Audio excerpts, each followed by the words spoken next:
Hey everyone, Empowering True Crime Alex here. Hopefully you can hear me. Let me put up my volume. And yes, hopefully you can hear me. Let's see. See if it's get started. So what I am Okay, good. You can hear me. Great. Okay, awesome. So, what I wanted to do is just while we wait for others to join us, and I understand, it's Friday, people might be coming in and out, all good. Just wanted to quickly introduce myself if you don't know me, or if you're new to the channel. My name is Alex, and I cover everything true crime, but more from an empathetic, compassionate, and empowering stance. I really want to be a voice for the voiceless. So I work a lot on sharing content around missing persons, DV and SA cases. I don't like covering little children, like death, killing, things like that. I just, as an empath, it's so hard for me to cover that. So I try to focus on things that we can work on. So I do cover, for example, young women or young people, like teenagers, people in their 20s, and women that are in marriages that have DV and things like that, just because I feel like it's a cautionary tale we can learn from and we can support each other. So if you're in the chat, feel free to type in the chat where you are in the world. I am in Florida and it is raining at the moment. So all the lights just went down and I turned on my ring light and it's really bright. And so I had to turn it down a little bit just because it's bothering me. So while we wait, I'll get started. And yeah, I already shared my mission, just to be a voice for the voiceless, support people that, as best as I can, and sharing those stories so that we can be more empowering and live in a more empowering world. And a quick background on me, in case you don't know me, I am I started as a communications and media expert by trade. And so I try to, in this channel, not spread information. I like to share information to detract or to to counteract or counterbalance misinformation, and especially disinformation. And I haven't done a video on misinformation and disinformation in a while, and I think I'm going to do that on the Idaho 4 case, because I think that was a really big one where there has been some misinformation. So, okay. Right. So let's get into it. What was your favorite part of the show, of Jury Duty? So for those of you who don't know, we are going to have spoilers here on in. Spoilers in the show. Jury Duty was a mockumentary style. So it took 12 jurors plus a couple of substitutes and put them into a fake documentary. And all of the participants, including not only the jurors, but the judge and the defense and the prosecuting team, everyone, the bailiffs, they're all actors except for one person who is the foreman. So if you haven't watched it yet, now's the time for you to get off and watch this again when you've actually watched the show. All right. So first thing, I would say my favorite part, type in the chat what your favorite part was. And for me, my favorite part was, what's her name? Barb. I thought she was so funny. They're all improv actors, or at least have improv training. So they had to be able to, be quick on their feet. I just thought she was so funny. Her looks, her eyes, her gazes, her comments were so on point, of, a little old lady who is, she's half asleep most of the time, disinterested. I just thought it was so funny. So I really, really enjoyed watching Barb in the show. And yeah, let me know, what was your favorite part? Did you enjoy? I know some other people said that the reveal at the end was funny. So yeah, like that was one of their favorite parts. Absolutely. So yeah, we're going to get into the reveal in just a little bit. And hopefully, yes, talk more about that. So yeah, let me know in the comments or in the chat, what was your favorite part? And I'll comment if you're watching this afterward in the replay. I'll go ahead and I'll comment below as well and comment on your comments. So awesome. What was your favorite part? What did you think of the execution? Meaning, yeah, yes, yeah. And actually, it was because of the reveal that I decided to do this live, because I have a whole like section I want to talk about that. But yeah, the reason behind the reveal, like the reason why they did the show, I thought was so empowering, and that's why I wanted to talk about it, because I thought it was worth it. Okay, so what did you think of the execution of the show? I mean, I thought it was absolutely brilliant how all these actors, they had their own stories, and they did have quasi scripted scenes, but they were allowed to run with it. I did improv for many years. I took improv classes and I actually performed improv for many years. So I know it can be challenging, but it can also be really fun. You get into a role. Like the whole idea is with improv is yes and that's why they were so good at being serious, because instead of, with some exceptions, there were some characters. Oh shoot, I think her name is Vanessa. Now I was like, I remember her as Cassandra because that's her real name, but I think her name was Vanessa. Vanessa actually was kind of like the one who was always like the no type of person, like you're crazy, and then also Lonnie. So they were kind of like the you're crazy type characters, right? I love like the other people's opinions. So they were kind of like the ones that added like the almost like the devil's advocate to a lot of commentary. But one of the things with for the most part, when somebody would say something ridiculous, their improv, you know, the thing in improv is yes and, right? So you go with it. As absurd as it is, improv is about being okay with the absurdity and just running with it. And so because the other people acted like yes and, Ronald had no choice, right? Like in some cases, like you could see it in his eyes, like he would kind of roll his eyes or whatever. But so he kind of knew stuff was up, like he knew something was up, like it was not, this was not normal. But also because everyone else, it was almost like, it's sort of like, I don't want to say that it's gaslighting, but in a sense, like in gaslighting, when people gaslight you, they make you feel crazy because there is a narrative, there's an angle, and then they make you feel crazy. So yeah, I thought that was really funny. So yeah, I thought that the execution was done really well. Also, let's see. Let me know what you think of the execution. And oh, somebody's calling me. Let me turn that off.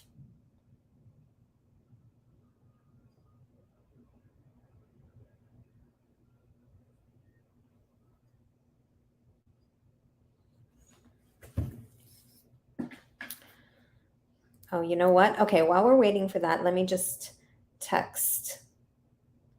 This person wanted me to go with them to do something.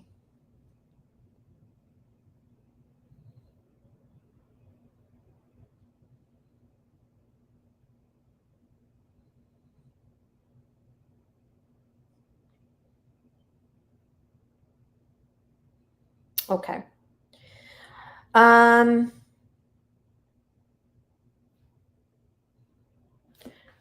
So well done. I can't believe they didn't crack. They did so well. I mean, there were some comic relief moments where people did laugh. But they did it in a way like you'll see it in the behind the scenes. Remember where they said that when they were showing the video that was made, like the reenactment from the defense's side, that it was so ridiculous that like people did laugh because of because they had to. All right, so okay, with the reveal. Now we get into the reveal. What did you think of the reveal? I thought that they did it super tastefully, right? The other thing is, I had a feeling that they were kind of originally kind of making fun of him being in that position, but the reveal and how they did that part really reframed my mind, which is why I thought it turned out really empowering. And part of it was that that they called him hero. I thought that was amazing that they referred to him as hero, so that he wasn't the butt of the joke. He was the hero of the story. And I thought that was so well played. Like, well played. High five, whoever produces show. I thought that was really, really well done. Um, and also, here's the other thing. So I imagine that because they were part of a documentary, they probably had to sign an NDA, and also a hold harmless, so that so the producers weren't liable. And you're going into a documentary, so it's not like you fear for anything, right? So I imagine that they probably, like, let's say he got really upset, he could have sued them, right? So I imagine that he had to sign that they couldn't sue him. But I still thought it was smart of them to give him $100,000, because it's almost like, hey, we're giving you $100,000. This is a good thing, right? Like, you won the prize. Oh, I don't know if you heard that. Huge thunder. You won the prize, right? Like, you were not the butt of the joke. You were the hero. So I thought that was really, really well played. I mean, I'm thinking like they could have probably even given him $10,000 and he would have been happy. But I'm like, $10,000, you could still sue. If somebody gives you $100,000, I feel like that's pretty good, And yeah, I thought that was really, really cool that they did that. Let me know what else you thought about the reveal. Let me look at my questions here. It was called the hero. Yeah, I wrote here, I love how empowering that was. Why do you think he was chosen? Why do you think he was chosen? There was a little clip where they showed him in his audition or application. It wasn't an audition, an application. And he just seems really humble and modest, and he like a nice guy. And I think that they chose it. They didn't want anybody who was going to be like the star of the show. They didn't want, like, they chose him because it's almost like he was predictable enough that he had good values, and also was a really nice guy that he would run with it and not be offended by half the stuff. So I thought that was cool. Okay, the behind the scenes. I thought it was really interesting that they rehearsed during the show. Like, they said they took an entire day. They pretended that some people didn't get back their COVID tests, and they took an entire day to rehearse. So I thought that was really, really interesting, because it was kind of like and it's improv. Now, again, there was a script, because you could see it in the behind the scenes. They showed that there was a script, but I don't know how scripted it was. I couldn't really see that. I'm not sure if there were lines that people had to memorize, or if it was more like what you do in improv is you get you get suggestion. So they created the scene. Everyone knows their character, and everyone knows what their character would do in that situation, because you're immersed in your character. And then you have a scene, right? Like, either you're in trial or in the birthday party, right? Where James Marsden flipped the cake. So you still have to rehearse when you improvise. You rehearse different, just practicing what you would do, having team think. That's the other thing. Like, there's value in rehearsing together so that the characters bond together. And so that's part of the reason why people still rehearse, even for improv, you rehearse being a team together. You rehearse working together. So I thought that was really cool.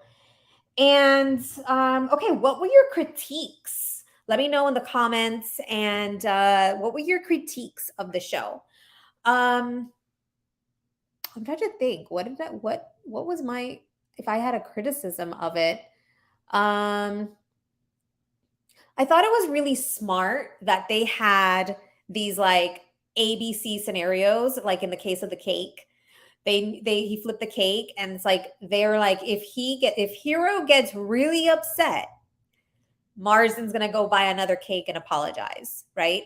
And that ended up happening. And so Marsden ended up buying another cake and apologizing to Hero. So I thought that was really interesting that they kind of had backups for what could happen. I thought that was really smart from a production standpoint. And so I thought that was really cool. What critiques did I have? I mean, I thought it was really well done. I thought the Acting was good.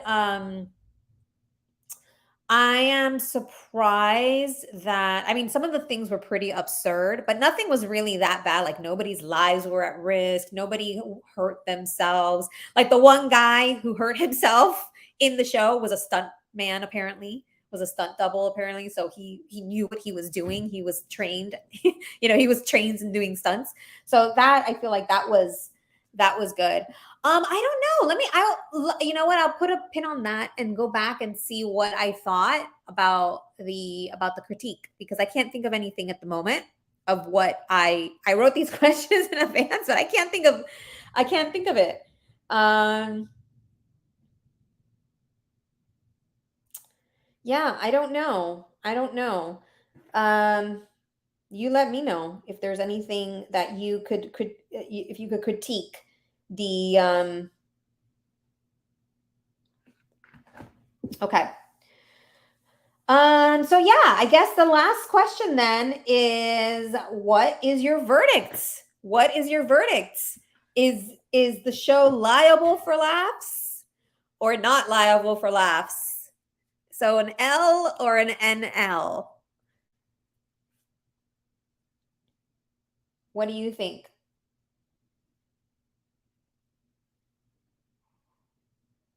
I'm going to type that in.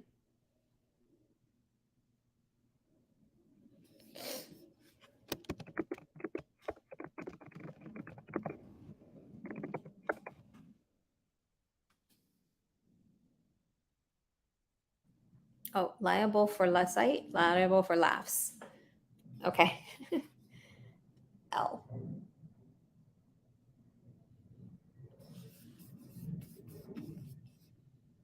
I thought that whole scene, by the way, was really funny when they were doing the deliberating, and they had to like pick, and then it was all not liable except for the last one that was liable. That was well played. And you look back and you say, it was like, how could that be such a coincidence? And it's like, so obviously somebody has, because the way that I see it, Ronald stood into his leadership as the foreman, but I don't think he's like a natural born leader. So if somebody else says, "Hey, I'm gonna choose that," like he's not gonna try to. He's not a controlling person. I think that's my point. And so he's not going to be like, no, no, no, let me read those, because otherwise it probably wouldn't have, it wouldn't have been liable right there at the last one, right? So it had to have been so perfect, right? Whoever was reading, and I can't remember who was tallying that up the first time and the second time. So yeah, let me know if it was liable for laughs or not liable for laughs. So liable for laughs means it was really good. It was funny. That was your verdict. If it's not liable for laughs, then you thought it was lame or stupid or not that funny or whatever. Like, and if you have that thought process, please add your critiques. I want to hear them, right? Because I didn't really know what to expect, and I ended up really really enjoying it. All right. So that's the wrap for today. Thank you for joining, and everyone who joined live. Thank you for joining. Let me know in the comments your thoughts, your critiques. Let me know what else you want to see that I talk about. Should I do it? Do I need to do like a part 2? Did I miss something today? Let me know, and I can't wait to continue the conversation. If you like this video, if you enjoyed it, please hit the thumbs up. My channel is growing. I really really appreciate any engagement, likes, comments. Obviously, subscribe if you enjoy my style of covering true crime and the content that I create, and so that we can continue to spread more of this empowering light into the true crime community. I'm not about drama. I want to really bring in. We cover the drama, but from a more of an empowering standpoint, right? So that we can learn and learn and grow. All right, everyone. I appreciate you. Thank you for being here. Have an empowering week. Stay safe and stay thriving. Bye for now.